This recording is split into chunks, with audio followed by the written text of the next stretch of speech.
parole aux associations.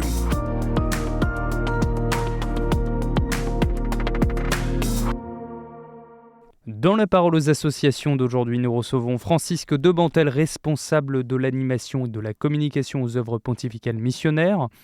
Vous souhaitiez aujourd'hui nous parler de la dimension spirituelle et pastorale des œuvres pontificales. Que voulez-vous dire par là ? C'est un point très important de l'identité des œuvres pontificales missionnaires. Au fondement des OPM, la bienheureuse Pauline Jaricot avait ainsi la conviction profonde, je dirais même l'intuition, que l'Église et la mission ne pouvaient pas vivre sans la prière. C'est de là notamment qu'est né son projet de créer le rosaire vivant. À une époque où la prière du chapelet ou du rosaire n'était plus très fervente en France, à tel point que le pape de l'époque s'en était plaint à plusieurs reprises, Pauline a voulu relancer cette prière pour réveiller la société française. Fidèle à sa manière pragmatique de se saisir des problèmes, elle trouva une solution assez proche de ce qu'elle avait déjà mis en place pour lever des fonds pour soutenir les prêtres en pays de mission. Le principe était simple. Elle avait réparti la récitation du rosaire entre les groupes de 15 personnes, appelés les associés.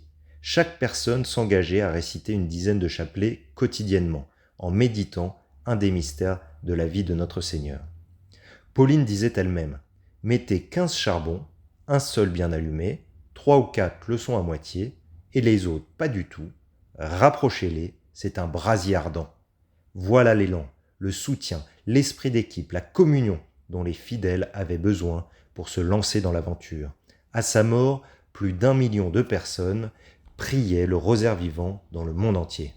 Et en quoi cela intéresse encore les OPM aujourd'hui ? Tout simplement parce que c'est dans l'ADN des OPM. Il nous faut sans cesse revenir aux intuitions de nos fondateurs.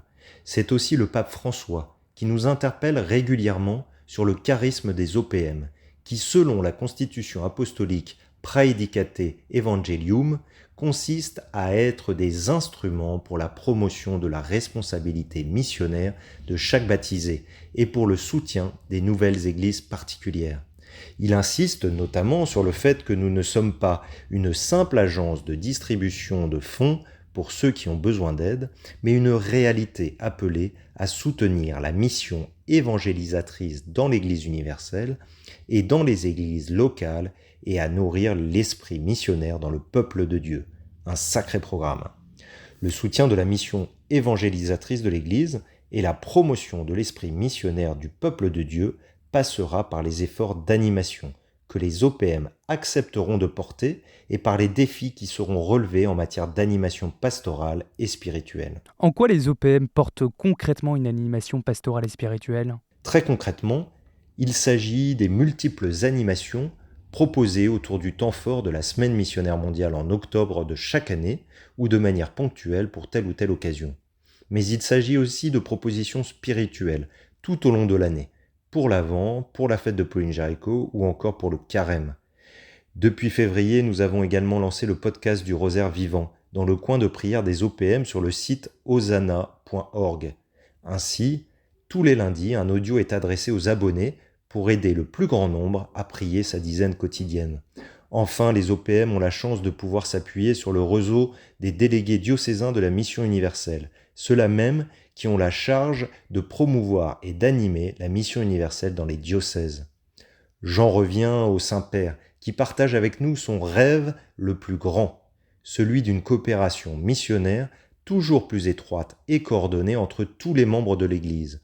Selon le pape François, c'est là encore un rôle important des OPM, rappelé dans la devise du Père Mana pour l'Union pontificale missionnaire. Toute l'Église pour le monde entier.